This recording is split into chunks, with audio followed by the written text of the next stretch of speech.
नमस्कार दोस्तों, मनीष मैथमेटिक्स में आपका स्वागत है। आज हम इस वीडियो में देखेंगे भारत के राष्ट्रपति से संबंधित 30 महत्वपूर्ण प्रश्न। कल के भी एक वीडियो में भारत के राष्ट्रपति से संबंधित 30 महत्वपूर्ण प्रश्न को दिया गया था, लेकिन ये टॉपिक लंबा होने के कारण उसके 30 अन्य प्रश्न को इस वीडियो में शामिल किया गया है। तो दोस्तों, इस वीडियो को शुरू से अंत तक देखिए, पसंद आने पर लाइक और शेयर करना ना भूलिएगा। तो चलिए शुरू करते हैं आज का पहला प्रश्न। भारत के राष्ट्रपति से संबंधित निम्नलिखित कथनों में से कौन सा कथन सही नहीं है? तो इसमें जो आंसर होगा ऑप्शन बी, वह दोनों सदनों में चर्चा में भाग लेता है। ये गलत स्टेटमेंट है राष्ट्रपति से संबंधित, बाकी 3 स्टेटमेंट जो है वो सही हैं। नेक्स्ट है, भारत के राष्ट्रपति ने जिस एकमात्र मामले में अपनी वीटो शक्ति का प्रयोग किया था वह कौन सा है? इसका आंसर होगा ऑप्शन सी, भारतीय डाकघर संशोधन विधेयक। भारतीय डाकघर संशोधन विधेयक जो है 1986 में राष्ट्रपति ज्ञानी जैल सिंह ने इस पर वीटो शक्ति का प्रयोग किया था। नेक्स्ट क्वेश्चन है, निम्न में से किस राष्ट्रपति ने एक शक्ति का प्रयोग किया था जिसे संवैधानिक शब्दावली में जेबी निषेधाधिकार कहा जाता है? इसका आंसर होगा ऑप्शन सी, ज्ञानी जैल सिंह। ज्ञानी जैल सिंह ने डाकघर संशोधन विधेयक पर जेबी वीटो का प्रयोग किया था। नेक्स्ट क्वेश्चन है, भारतीय संविधान के किस अनुच्छेद के अंतर्गत राष्ट्रपति संसद के दोनों सदनों द्वारा पारित किसी बिल पर अपनी स्वीकृति रोक सकते हैं? इसका आंसर होगा ऑप्शन डी, अनुच्छेद 111। अनुच्छेद 111 में प्रावधान किया गया है कि राष्ट्रपति संसद के दोनों सदनों द्वारा पारित विधेयक पर स्वीकृति प्रदान करेंगे या अपनी स्वीकृति रोक सकते हैं, या विधेयक को पुनर्विचार हेतु संसद सदनों को लौटा सकेंगे, लेकिन सिर्फ धन विधेयक के मामले में ही पुनर्विचार हेतु नहीं लौटाया जा सकता है। नेक्स्ट है, निम्न में से किस विषय पर राष्ट्रपति के लिए मंत्रिपरिषद की सलाह लेना आवश्यक नहीं है? इसका आंसर होगा ऑप्शन बी, विधेयकों पर स्वीकृति देना। नेक्स्ट है, भारत के संविधान के किस अनुच्छेद के अधीन भारत के राष्ट्रपति को अध्यादेश जारी करने की शक्ति प्राप्त है? इसका आंसर होगा ऑप्शन डी, अनुच्छेद 123। अनुच्छेद 123 के तहत भारत के राष्ट्रपति को अध्यादेश जारी करने की शक्ति प्राप्त है। इसे संसद के दोनों सदनों या किसी एक सदन के सत्र में न होने के दौरान जारी किया जा सकता है और इसका प्रभाव संसद द्वारा निर्मित कानून के समान ही होता है और राष्ट्रपति किसी भी समय अध्यादेश को वापस ले सकते हैं। नेक्स्ट क्वेश्चन है, राष्ट्रपति द्वारा जारी एक अध्यादेश संसद के सत्र शुरू होने के बाद कितने समय तक रखा जाना आवश्यक है? इसका आंसर होगा ऑप्शन बी, 6 सप्ताह। संविधान के अनुच्छेद 123(2) के उपखंड क में कहा गया है कि राष्ट्रपति द्वारा जारी अध्यादेश को संसद के सत्र शुरू होने के बाद 6 सप्ताह के अंदर अनुमोदित होना आवश्यक है। नेक्स्ट क्वेश्चन है, निम्नलिखित में से राष्ट्रपति किसकी नियुक्ति करता है? भारत का महान्यायवादी, नियंत्रक तथा महालेखा परीक्षक, राज्य के राज्यपाल, उपरोक्त सभी। इसका आंसर होगा ऑप्शन डी, उपरोक्त सभी।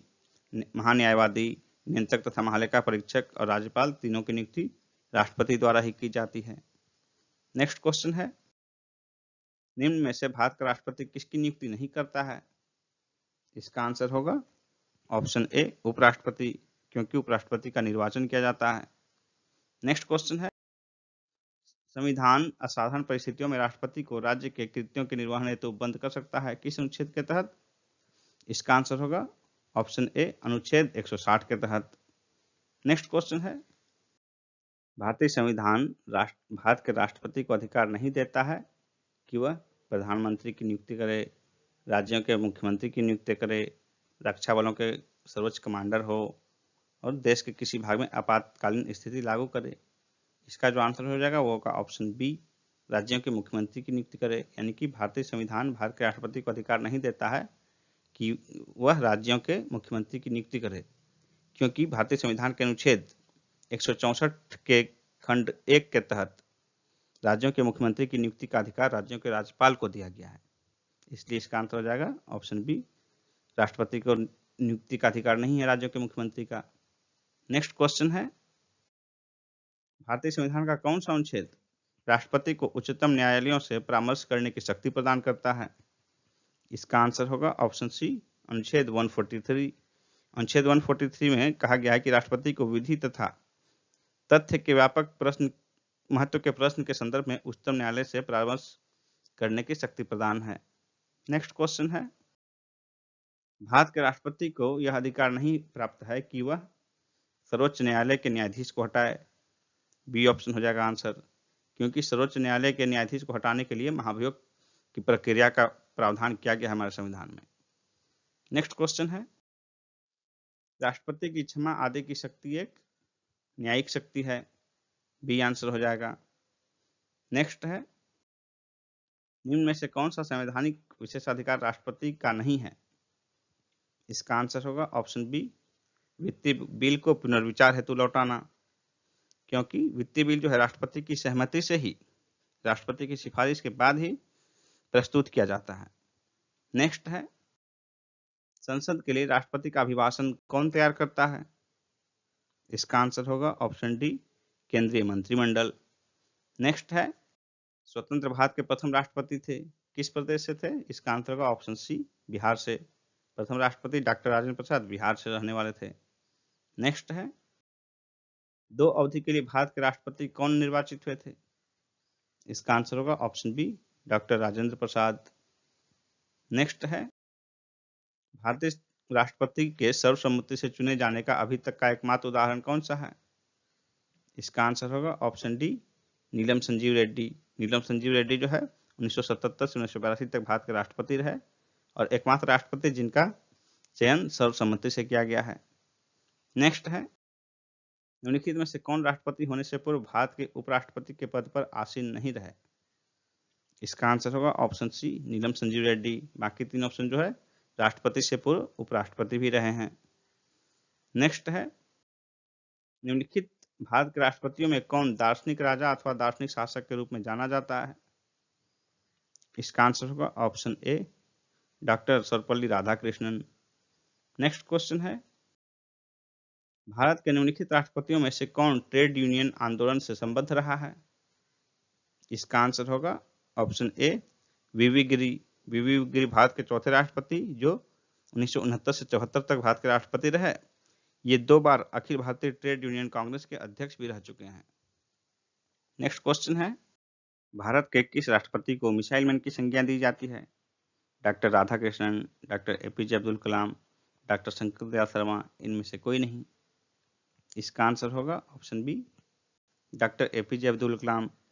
डॉक्टर एपीजे अब्दुल कलाम जो 2002 से 2007 तक भारत के राष्ट्रपति रहे, इन्हें मिसाइल मैन की संज्ञा दी जाती है क्योंकि इन्हीं के निर्देशन में प्रारंभ एकीकृत निर्देशित मिसाइल विकास कार्यक्रम के फलस्वरूप भारत त्रिशूल, पृथ्वी, अग्नि जैसे मिसाइल के विकास संभव कर पाया और इस क्षेत्र में आत्मनिर्भर बन सका।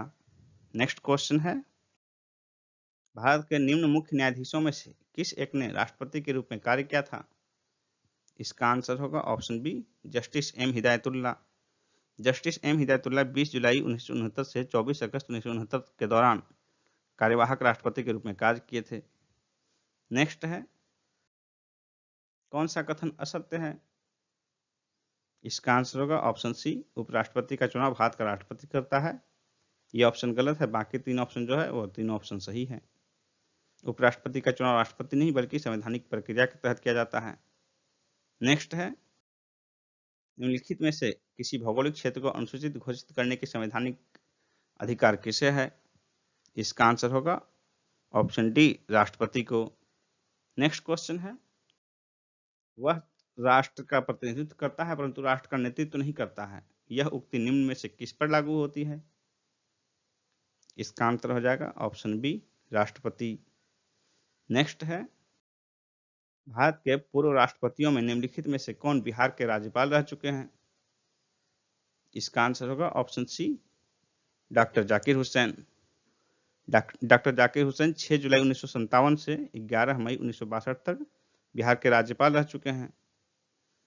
नेक्स्ट है, निम्नलिखित में से कौन से राष्ट्रपति सर्वोच्च न्यायालय में उपस्थित हुए थे जब सर्वोच्च न्यायालय राष्ट्रपति के निर्वाचन विवाद की सुनवाई कर रहा था? इसका आंसर होगा ऑप्शन बी, वीवी गिरी। राष्ट्रपति वीवी गिरी राष्ट्रपति निर्वाचन में भ्रष्ट आचरण के आरोप में विवाद की सुनवाई के समय सर्वोच्च न्यायालय में न्यायाधीश MM सिकरी की अध्यक्षता वाली पीठ के सम्मुख उपस्थित हुए थे।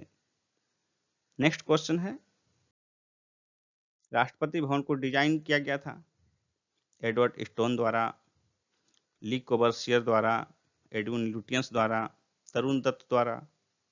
इसका आंसर होगा ऑप्शन सी, एडविन लुटियंस द्वारा। दोस्तों इस प्रकार 30 क्वेश्चन का हमारा ये वीडियो यहीं समाप्त होता है। इस 30 क्वेश्चन में से आपका कितना स्कोर आया कमेंट बॉक्स में लिख कर जरूर अवगत कराएं। साथ ही यदि यह वीडियो आपको पसंद आया हो तो इसे लाइक करना और शेयर करना न भूलें। और दोस्तों हमारा अगला वीडियो देखना नहीं भूलिएगा। धन्यवाद।